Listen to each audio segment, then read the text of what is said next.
el ver un estado de resultados expresado en porcentajes es un poco, o sea, como que más fácil de entender la información. A eso se refiere este ejercicio número 19. Muchas gracias, Abner. Lo vamos a entender más cuando ya lo hagamos el ejercicio como corresponde, o sea, práctico. La siguiente pregunta que dice, es la número 20, dice, identifique las condiciones que impiden el cálculo de un cambio válido en el porcentaje. Proporcione un ejemplo. Le voy a pedir, por favor, a su compañero Miguel Palmas que me platique qué le puso en esa respuesta, en esa pregunta. ¿Cuál es la respuesta que puso? Sí, permítame, busco.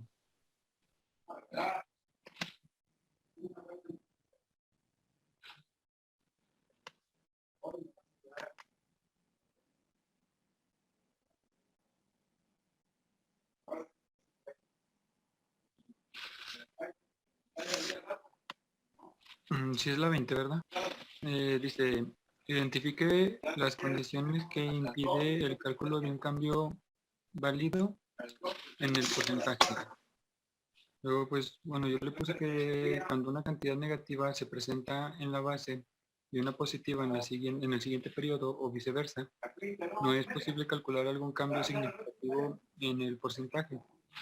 Cuando no hay una cantidad para el periodo base, no es posible calcular un cambio en el porcentaje.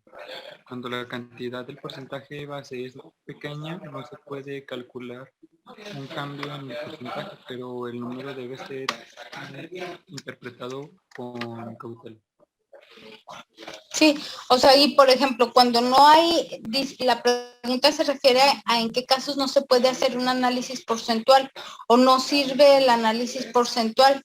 Bueno, no sirve si en el año base, por ejemplo, yo no vendía a crédito, todas las cuentas eran en efectivo, o sea, todas las compras eran en efectivo. Entonces, estoy vendiendo a crédito y ahora tengo una cantidad en la cuenta de clientes porque me deben. Entonces, no puedo decir, bueno, la cuenta de clientes se incrementó un tanto por ciento respecto del año base. No puedo decirlo porque no había clientes, no había cuenta de clientes. Pero ahí se puede hacer la nota aclaratoria porque para hacer el análisis, lo ideal sería analizar la cuenta de ventas, que es cuenta del estado de resultados. Y se podría decir, bueno, el renglón de ventas se incrementó en un 30% a partir del año X, que fue cuando se implementó la estrategia de ventas a crédito. Entonces, en ese caso no se puede, no se recomienda el análisis porcentual, por ejemplo, para cuentas que no tienen renglón en el año base, que no tienen saldo en el año base. O sea, no se puede comparar, pero sí se puede hacer el análisis porcentual del resto de las cuentas y hacer una nota aclaratoria de por qué en esa no hay comparativo, ¿sí? En realidad estos análisis porcentuales, pues es interpretar la información a partir de los porcentajes y hacer sobre todo un comparativo. Dice aquí que tampoco es posible hacer el comparativo cuando se está en el número en negativo, ¿no? O sea, pero cuando se está el número negativo, bueno, cuando hay normalmente, ¿qué cuentas pueden estar en negativo? Pues pueden estar en negativo la utilidad bruta, la utilidad de operación, la utilidad neta, puede estar en negativo de las cuentas de activo, el capital contable únicamente. Las demás cuentas no pueden estar en negativo, o sea, no puedo tener clientes en negativo, o sea, no puede, imagínate, clientes es el número o la cantidad que me deben, o sea, en el renglón de clientes tengo 10,000 pesos, significa que me deben 10,000 pesos. No puedo tener menos 1,000 pesos porque significaría, o sea, que no, o sea, simplemente no puede ser que clientes lo tenga en negativo porque no es un saldo que pueda estar en negativo. Ok, muchas gracias, Miguel.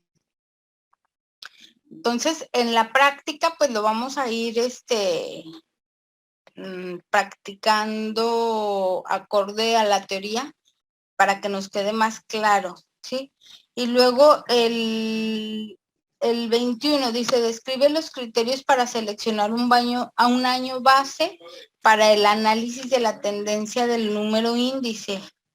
Le voy a pedir, por favor, que nos ayude con esta participación a Ángel San Vicente Mercado.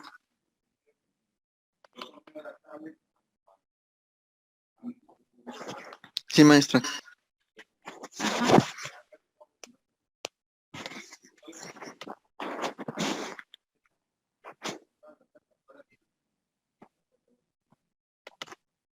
Nomás permítame tantito. Sí, no te preocupes.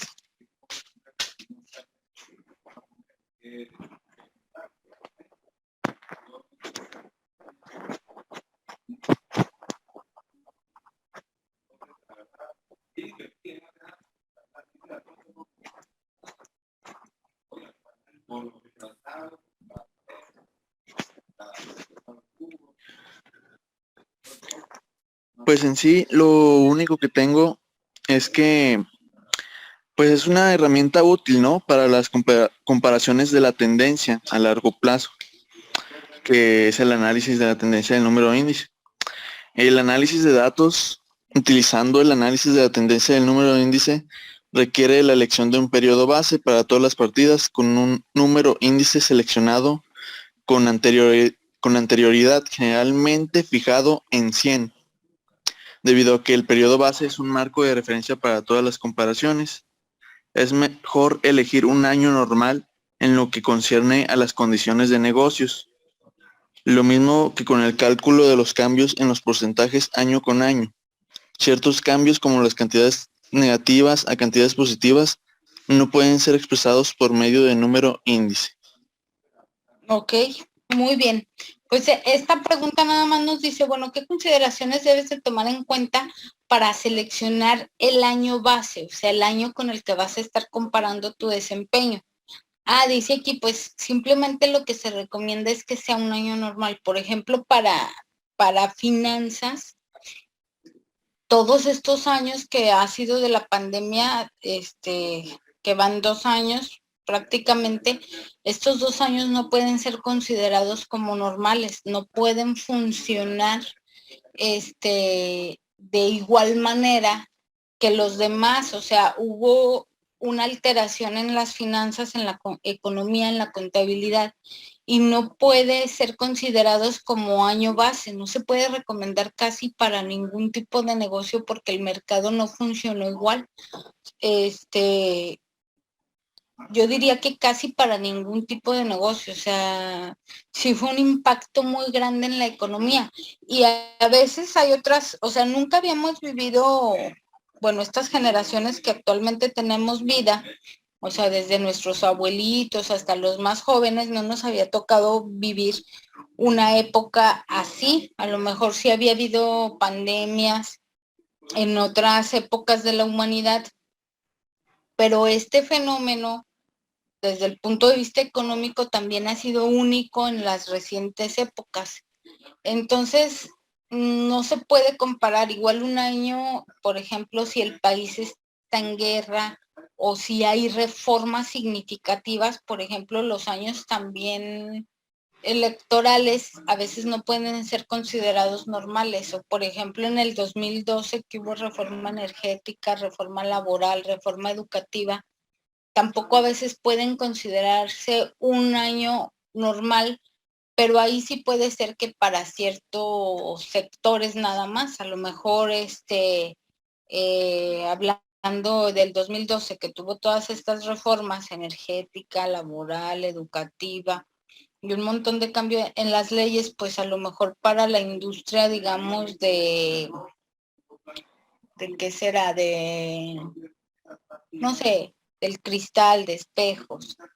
Pues a lo mejor pudo pasar sin ninguna alteración o sin ningún efecto, pero algunas otras, a lo mejor como para los vehículos, ¿no? Los automóviles, pues a lo mejor por la reforma laboral, los maestros que son un mercado importante para los vehículos, por ejemplo, dejaron de comprar vehículos. Entonces se tiene que seleccionar un año que sea relativamente normal para mi empresa.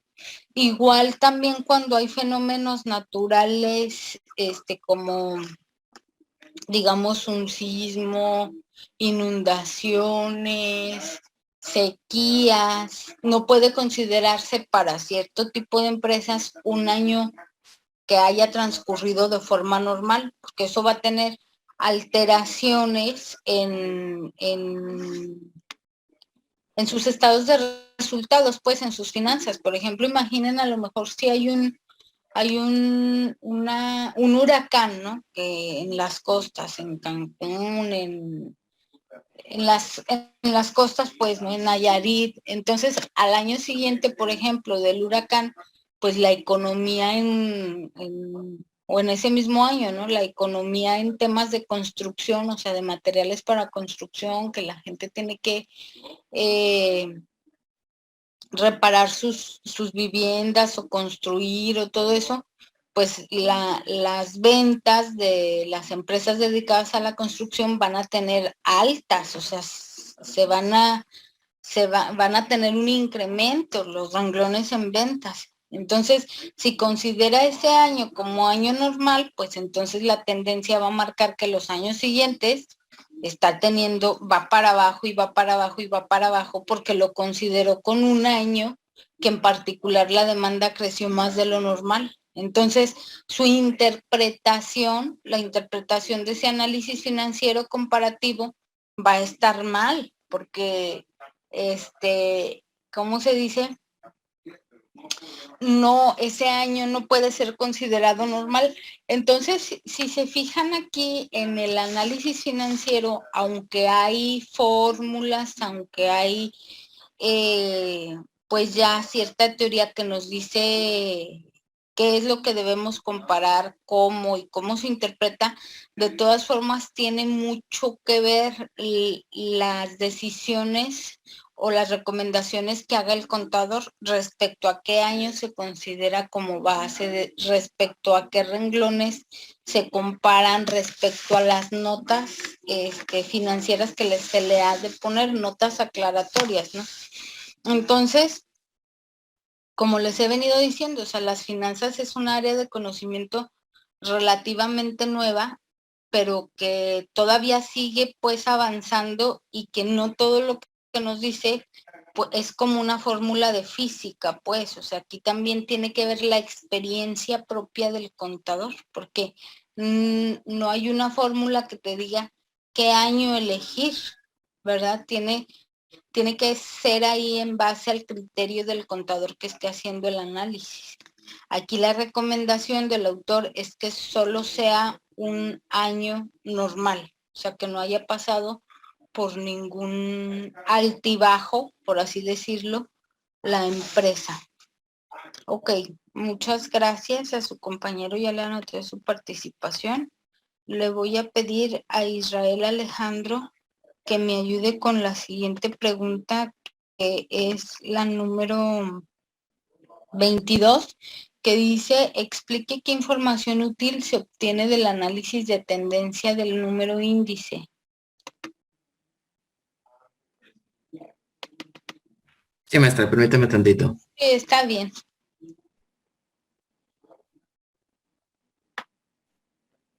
¿22, verdad? Sí. Ok. Yo le puse, en ocasiones resulta pesado utilizar el análisis de cambio año con año para comparar estados financieros que cubren más de 2 o 3 periodos. Una herramienta útil para la comparación de las tendencias a largo plazo es el análisis de las tendencias de número índice. El análisis de datos utiliza el análisis de las tendencias del número índice requiere la elección de un periodo base para todos los periodos con un número índice seleccionado con anterioridad, generalmente fijado en 100. debido a que en el periodo base es un marco de referencia para todas las comparaciones. Es mejor elegir de un año normal en el que concierne a las condiciones de negocio. Lo mismo con los cálculos de los cambios en el porcentaje año con año. Ciertos cambios como las cantidades negativas a cantidades positivas no pueden ser expresadas por medio de números índice. Ok, bueno, esto es casi lo que habíamos Sí, comentado. Pero dice aquí, ¿qué información útil se obtiene del análisis de la tendencia del número índice? A ver, lo que nos comentó ahorita su compañero Israel es como un resumen de lo que ya veníamos diciendo. ¿Alguien puso algo más concreto en la respuesta 22? ¿Qué información útil obtenemos del análisis de tendencia? Yo esa respuesta la tengo muy corta, maestra. Le puse el análisis del cambio año con año y el cálculo de los cambios en los porcentajes año con año. Ajá, sí, o sea, es en realidad lo que obtenemos. O sea, lo que obtenemos es un comparativo del cambio, o sea, es el análisis del cambio en los porcentajes de cada cuenta, ¿sí? O sea, simplemente estamos registrando si nos está yendo bien o nos está yendo mal. O sea, es como si ustedes registraran el cambio de calificaciones de su promedio semestre con semestre. O sea, pueden comparar como año base el año que iniciaron y a partir de ahí decir, bueno, voy mejorando o por el contrario voy empeorando para que se tomaran decisiones, ¿verdad? Es como si se hiciera ese tipo de análisis semestre con semestre, por ejemplo. O sea, a lo mejor el primer semestre tuvieron un promedio general de 8, al siguiente lo bajaron, y entonces si se hubiera hecho un análisis a tiempo de los promedios, pues entonces se tienen que establecer unas estrategias para mejorarlo. O sea, tiene que haber una propuesta de mejora, ¿sí? Y entonces, en base a esa propuesta de mejora, se diseñan estrategias de estudio, se hace una estrategia para seleccionar la carga, se está evaluando constantemente el avance, parcial por parcial, y resulta que el tercer semestre sí lo suben y tienen un 85 de promedio, pues igual lo van comparando. ¿Qué es lo que tienen que seguir haciendo? ¿Qué cosas le dieron resultado? ¿Qué cosas no les dieron resultado? Obviamente no lo hacemos ni lo acostumbramos porque pues decimos, es la calificación, no hacemos una reflexión y un análisis de cómo me fue. Pero en contabilidad, en finanzas, pues claro que lo hacemos porque es dinero. Entonces, a nadie nos gusta perder ni siquiera 10 pesos. O sea, a todos nos gusta ganar y no es como en las calificaciones, pues ya con que pase, ahí la llevo y voy bien. O sea, yo pasando voy bien, pero en contabilidad no. O sea, en contabilidad no, claro, no perdiendo vas bien, pero no vas bien en realidad. O sea, porque lo estás haciendo para ganar dinero, no para sobrellevarla sin ganar nada. O sea, ni perder ni ganar, pues no, a nadie le interesa eso, a nadie le interesa ir tablas, a todo el mundo le interesa ganar más. Entonces, por eso es tan importante este análisis financiero, y solamente es una comparación que nos permite una reflexión, y normalmente esa reflexión pues se va a llevar hasta el consejo administrativo o con algún especialista para que se diseñen estrategias y se diseñen planes. O sea, a partir de este análisis financiero se diseñan planes. O sea, si bajé las ventas, bueno, ¿qué estrategias voy a hacer? O sea, voy a vender a crédito, voy a vender a meses sin intereses, voy a abrir otra ruta, ¿qué voy a hacer? Porque necesito no bajar las ventas, ¿sí? Entonces, esto por eso se vuelve tan valioso, a pesar de que podríamos hacer un análisis de cada cosa que vivimos, ¿no? Ok, muy bien, muchas gracias a su compañero, ya aquí lo tengo en la lista con su participación. Le voy a preguntar a Fátima Rentería la siguiente pregunta, que es la pregunta Número 23 dice, el análisis porcentual es una herramienta importante en el análisis financiero. Describa un estado financiero porcentual, explique cómo se prepara, explique qué comunica el informe de un estado financiero porcentual acerca de una compañía. ¿Qué le pusiste, Fátima, ahí en la 23? Sí, dice que primero se expresan los activos totales como un 100% y después las cuentas dentro de estos como activo fijo y circulante y eso se expresan como un porcentaje del porcentaje del 100. Y luego que las ventas a menudo se fijan en 100% y las cuentas restantes del estado de resultado se expresan como un porcentaje de las ventas. Nada más la A. No, toda la respuesta. La B Y también. luego dice, explique qué comunica el informe de estados financieros porcentuales acerca de una compañía. Y dice que los análisis porcentuales, bueno, los estados porcentuales son útiles para la comparación entre empresas, debido a que los estados financieros de diferentes compañías se reconstruyen con un arreglo porcentual. Es como una comparación, pues. Y pues dice que para este análisis entre empresas no reflejan los tamaños relativos de las compañías que están analizando, o sea, nada más es como un porcentaje, pues. Ajá. Y Muy bien, muchas gracias, Fátima. Entonces, en la 1 dice, bueno, explique cómo se presenta el análisis porcentual en el inciso A, ¿verdad? Dice que explique cómo se presenta y allí nos decía Fátima, bueno, de los activos circulantes, por ejemplo, se totaliza como un 100%. Por ejemplo, es el ejemplo que les ponía, de que el activo circulante, el total es el 100%, pero vamos a ver cuánto está en caja, qué porcentaje está en bancos, qué porcentaje nos deben. Pero también podemos poner todo el activo como un 100% y decir, pues de todo el activo que está es el 100%, pues simplemente tenemos en activos fijos el 80%, por ejemplo. Si tenemos el 80% en los activos fijos, pues casi de entrada podría yo decir que cuando hagamos el análisis de las razones financieras, vamos a encontrar que la empresa no tiene liquidez.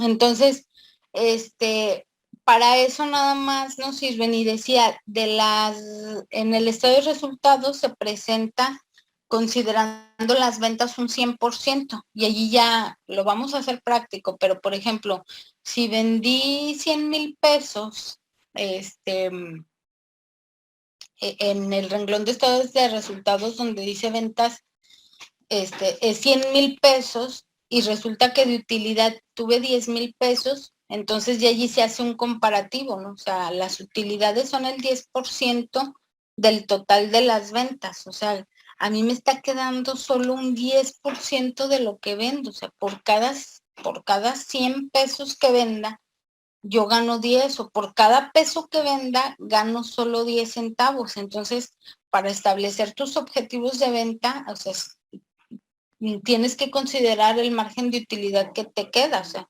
si te queda el 10%, pues imagínate, si tú tienes planes de una utilidad de 1,000,000, pues tienes que proyectar estrategias para vender 10 millones. O tienes que hacer alguna otra cosa, o vendes más, o reduces gastos, o reduces costos, ¿sí? O das el producto más caro. Entonces, eso es importante para el análisis, ¿verdad? Ya si la empresa, por ejemplo, vende 100,000 pesos y le quedan 50,000 pesos de utilidad, pues entonces ya por cada peso que vende, 50 centavos son ganancia. Y así se va haciendo el análisis. Obviamente no se hace en la vida real de todas las cuentas, o sea, a lo mejor no hago ventas netas a productos financieros, sino digo, bueno, de cada peso que hay en ventas, tengo un ingreso de 2 centavos en productos financieros, porque a lo mejor eso no es relevante. Vamos a aprender que aquí en estos análisis, pues la experiencia del analista tiene mucho que ver, y a lo mejor el renglón de productos financieros ni siquiera es tan importante como para compararlo, porque ese producto financiero, pues a lo mejor no es un producto que se dé constantemente, o sea, no es un ingreso que se dé constantemente, sino que se dio en ese año únicamente por cualquier cosa ajena a la operación del negocio y se tuvo que registrar. Entonces, en el análisis financiero se van a comparar los renglones que son relevantes, desde la selección de qué vamos a analizar. Desde ahí tiene que ver la experiencia del analista. Sin embargo, aquí, por ejemplo, en la clase, pues vamos a aprender la interpretación de las más comparaciones que sean posibles. Y aparte de que ya hay una, por así decirlo, una base de comparativos que se llaman razones financieras, que esa base pues ya es como las más recomendadas que se hagan. Entonces, esto es lo que nos dice aquí, y ya dice aquí que explique en el inciso B, explique que comunique el informe de estados financieros porcentuales acerca de una compañía. Pues aquí el informe de estados porcentuales pues no comunica más que progreso o retroceso, pero no, dado que se hacen en porcentajes, no muestra las cantidades, por así decirlo, no muestra las cantidades, y eso ayuda a que sea un poco más confidencial la información. Entonces, por ejemplo, si nosotros hacemos nuestro análisis porcentual propio en el que nos estamos comparando con otros años, sí, que se llamaría horizontal, pero después también queremos compararnos con empresas del sector, y entonces nosotros vemos que nosotros como empresa de construcción, por ejemplo, pues de cada 100,000 de ventas ganamos 10,000, o sea, la décima parte, y nos comparamos con las demás empresas y resulta que el resto de las demás empresas, la que menos gana, gana el 20%, y la que más gana, gana el 30%. Entonces nosotros estamos muy por debajo del margen, o sea, andamos mal en las utilidades respecto a las industrias del sector, y no necesitamos ver la cantidad que estas empresas ganan. Y aquí pues a lo mejor la pregunta obvia es, bueno, ¿y cómo voy a acceder yo a los estados financieros o a los análisis financieros del resto de las empresas? O sea, ¿cómo voy a poder compararme con otra empresa si la otra empresa, pues yo no tomo decisiones sobre ella o no es mía? ¿Cómo me va a proporcionar su información? Bueno, normalmente esa información se proporciona a través de las cámaras de comercio, porque es una información útil. O sea, todos, por ejemplo, nos asociamos en alguna cámara de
información base puede ser no confiable si se da ya de estados de resultados que ya se declararon, ya se pagó impuestos, ya los tiene Hacienda. ¿cómo podría resultar esa información no confiable? Bueno, muchachos, sí hay forma de que esa información sea no real e incluso, obviamente, al no ser real, pues es no confiable. Como por ejemplo, en nuestro país, pues ya saben que, pues yo creo que en nuestro país y en todos los países, ¿no? Las empresas quieren pagar menos impuestos y los gobiernos quieren que se les pague más impuestos. Entonces muchas empresas, tienen ventas que no facturan, por ejemplo. Entonces, no me pides factura, entonces no te doy la nota o la factura y yo no registro la venta. Por ejemplo, en la reforma fiscal del 2012, se agregó que nosotros como empleados asalariados podemos deducir nuestros impuestos de nuestros impuestos. O sea, yo, Brisa Rico, como asalariada, puedo deducir de los impuestos que yo le pago a Hacienda. O sea, yo le pago a Hacienda, el poli me los descuenta a mí y se los da a Hacienda. Ese dinero ni siquiera nunca llega a mis manos.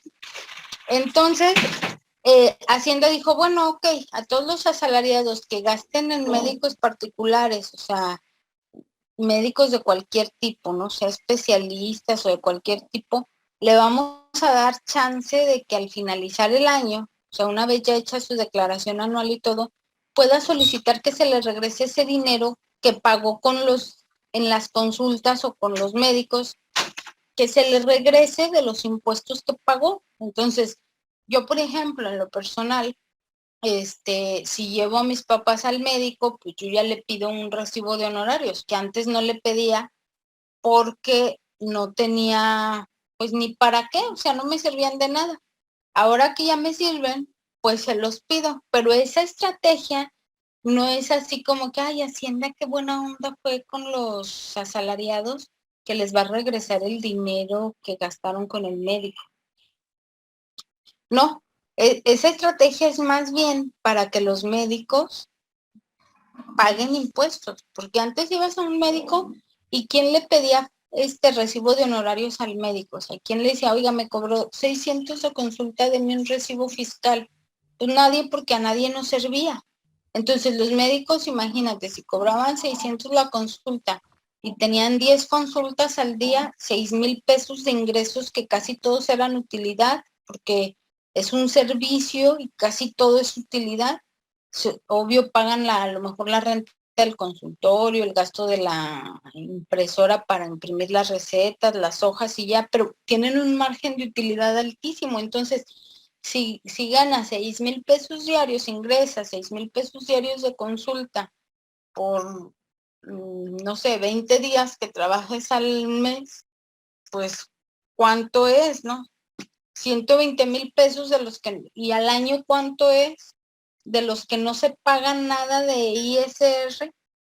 Entonces fue como una forma de obligar o de amarrar un poco esto que estaba suelto para que los médicos paguen impuestos. No sé si me explique. Entonces, así las empresas, muchas empresas tienen estrategias para no enterar de las ventas a Hacienda, o enterar de un porcentaje de ventas mucho más bajo para no pagar impuesto. Entonces, si tú no estás haciendo un análisis financiero real, o sea, imagínate si antes el médico tenía un registro de una consulta por día, o sea, 600 pesos por día, porque en promedio, pues, además también para que no sea hacerte sospechoso ante Hacienda, decía, pues sí, ingreso una consulta por día, 600 pesos, en 20 días, pues son 20 consultas. Sí, entonces, si eso hacía, ahora que realmente ingrese las 10 consultas al día, pues si hace un análisis financiero, la información de antes iba a ser totalmente falsa. Y a lo mejor la de ahora también es totalmente falsa, porque a lo mejor solo ingresa todos los que le pidieron recibo, que a lo mejor de 10 consultas le piden 5 y las otras 5 no las ingresa como venta. No sé si me explique.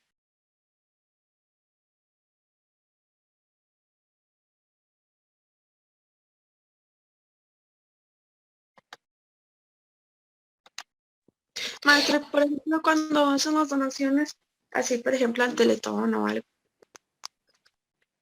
¿Cuándo hacen las qué? ¿Las evaluaciones? Las donaciones.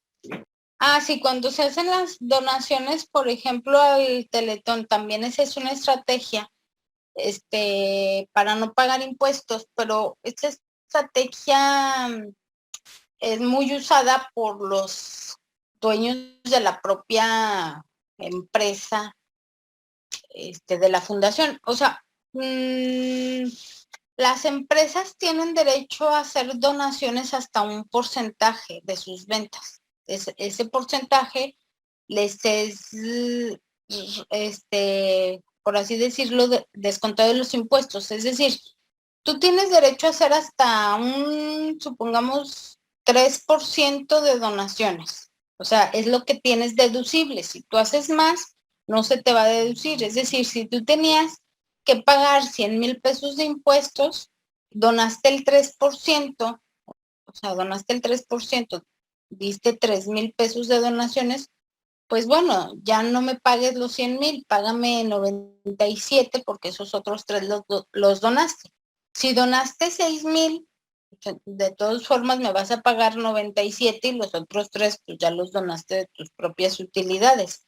Así funciona, ¿sí? Se descuentan esas donaciones de tus impuestos. Entonces la gente dice, bueno, en lugar de dárselos a Hacienda, se los doy al Teletón o a la Cruz Roja y allí aparezco, me hago publicidad gratis, ¿sí? Aparezco que soy una empresa cooperativa, social, que contribuyo al bienestar de la gente, que estoy donando al Teletón, y en vez de dárselos a Hacienda, ¿no? O sea, lo utilizo como herramienta estratégica. Eso es hasta cierto punto bueno, legal, saludable, normal.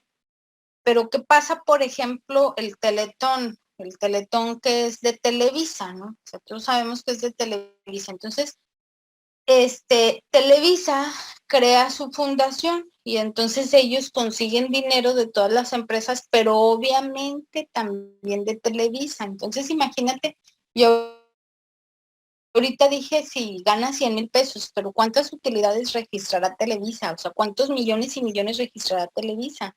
Entonces, si registra 100 millones, que se me hacen pocos, y puede pasar 3 millones, por ejemplo, pero el 3% también se me hace poco, se me hace que debe ser más. Tendríamos que ir directamente a la ley.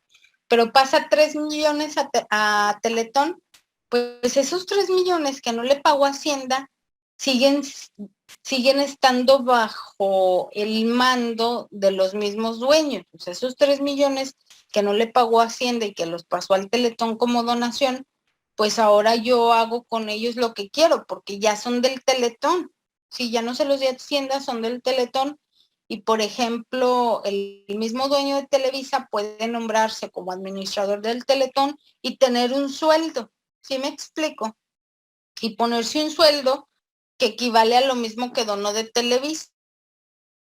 Y luego, el Teletón mismo necesita publicidad, ¿no? La publicidad se la hace en Televisa, Televisa le vende la publicidad al Teletón, que el Teletón la paga con los donativos que recibió y Televisa recibe ingresos y obviamente esa venta de publicidad y de todo lo que implica, pues se la cobra Televisa a como quiere. No sé si me explico. Es como allí para las empresas que tienen su propia fundación, es como su enjuague de dinero para no pagar impuestos, por así decirlo. Si se fijan, todos los artistas, o sea, Shakira y que muchos artistas, ¿no? Tienen su propia fundación, o sea, tienen su propia fundación porque es como pasar nada más, pasar mi dinero ahí, en lugar de pasarlo a Hacienda, lo paso a mi propia fundación y ahora sí, en mi fundación, pues lo recupero, como quien dice. No sé si me explico un poco. Sí, maestra, sí, sí quedó claro.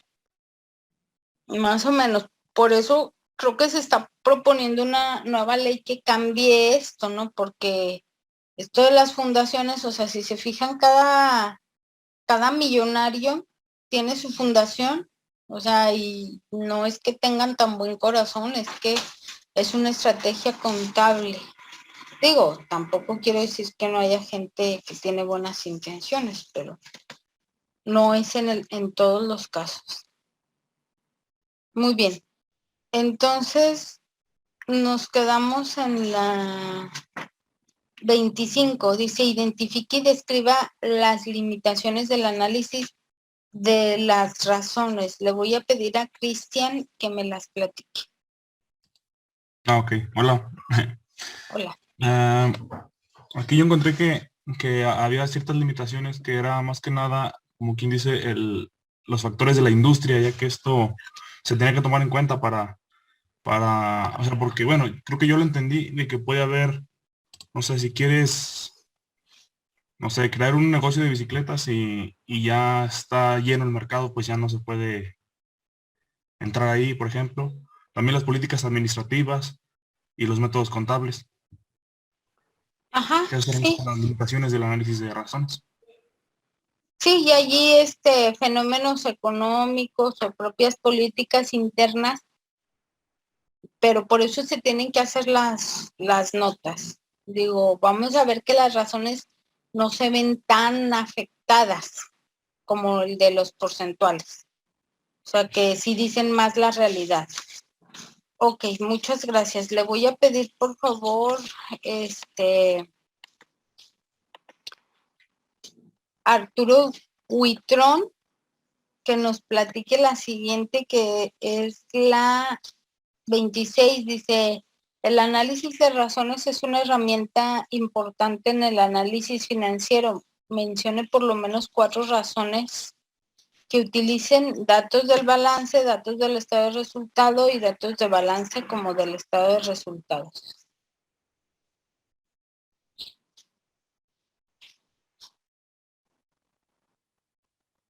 Arturo, ¿sí está? La 26, maestra, perdón. Sí. Ok. Este, ah, datos del balance exclusivamente, que es la deuda total a capital, deuda de largo plazo a capital, razón de cobertura de intereses, margen de utilidad antes de impuesto. El siguiente, datos del estado de resultados exclusivamente, que es rotación de efectivo, rotación del inventario, rotación de activos totales, rotación de cuentas por cobrar y por último los datos tanto de balance como del estado de resultados, que es la razón actual, la razón de prueba de ácido, razón precio de utilidades, precio valor en libros. Ok, muy bien. Bueno, no voy a profundizar en ellas hasta que ya las abordemos en los ejercicios, porque si no, nunca vamos a terminar aquí. Sí voy medio explicando cada una. Muchas gracias, Arturo. Luis, identifique 4 herramientas especializadas del análisis financiero, la 27. Le voy a pedir, por favor, a Armando Palomeque que nos ayude con esto.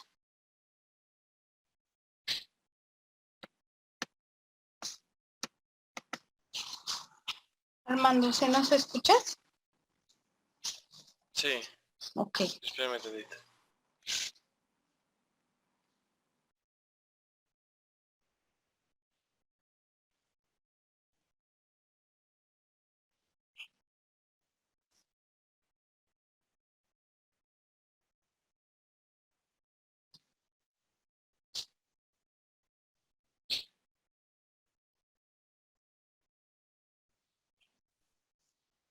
La 27, ¿verdad?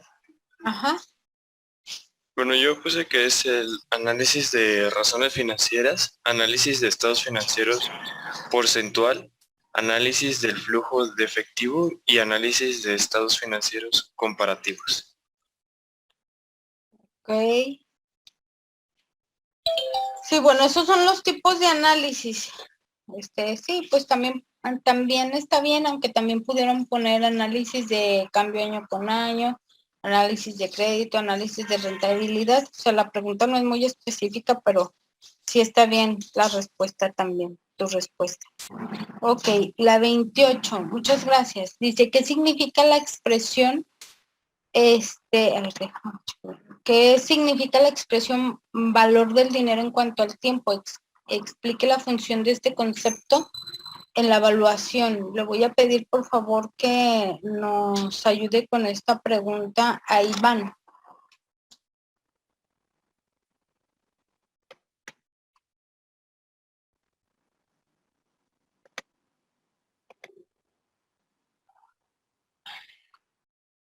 Ajá.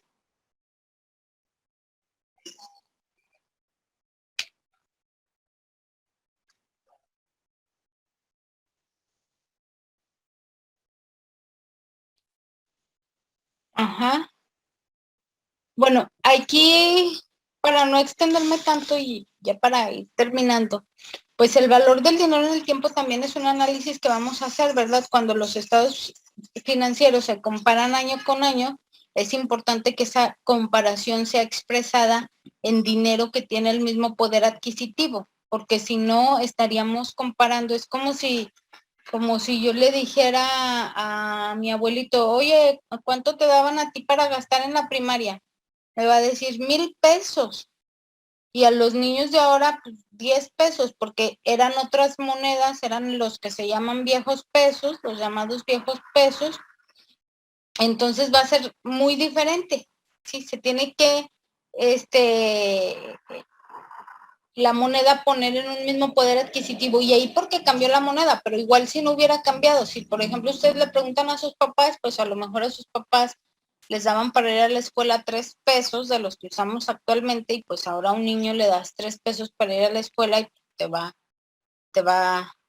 ahí a regañar porque pues que va a ajustar el pobre, ¿no? Porque el poder adquisitivo es diferente, que también vamos a aprender a poner el dinero de diferente tiempo en un mismo poder adquisitivo. Ok.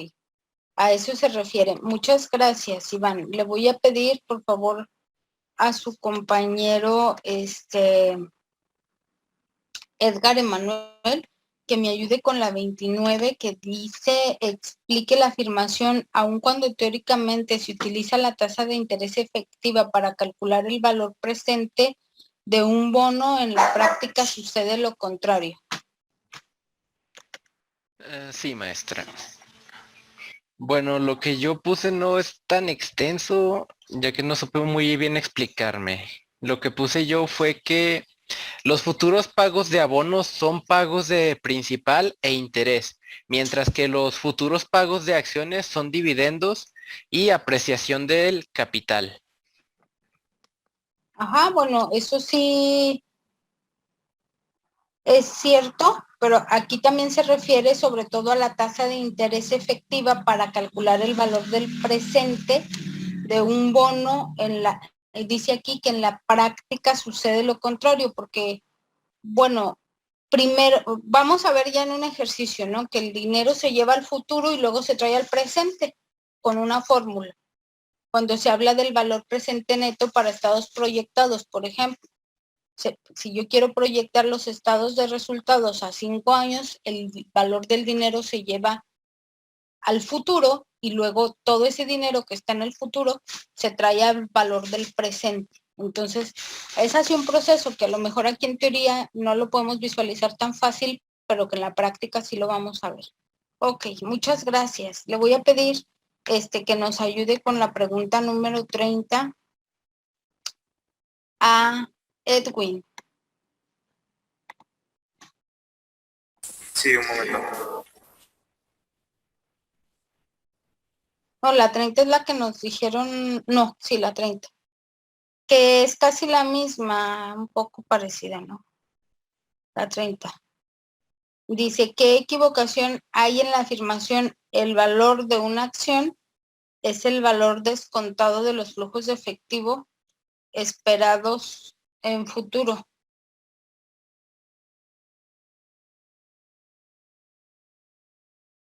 Bueno, yo de lo que estuve leyendo, deduje que lo correcto esto es decir que el valor de un valor de deuda o de capital es igual a la suma de los pagos futuros esperados provenientes del valor que se descuentan del presente a una tasa de descuento apropiada.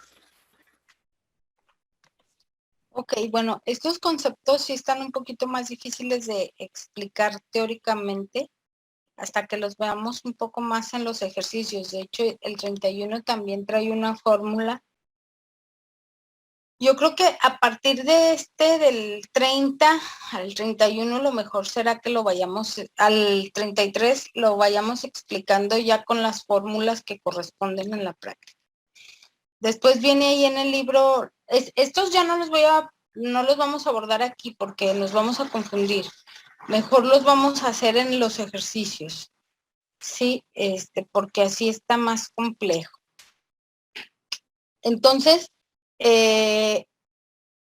ya los voy a dejar salir el día de hoy y la siguiente sesión nos vamos a ver nuevamente jueves y viernes, y el jueves vamos a hacer un ejercicio de análisis porcentual y comparativo, y el viernes vamos a hacer las razones financieras y a ver qué más alcanzamos. Ya yo creo que esta semana no les dejo tarea porque pues ya está vista toda la teoría y no les puedo dejar un ejercicio sin antes haberlo explicado yo en Excel. ¿Sale?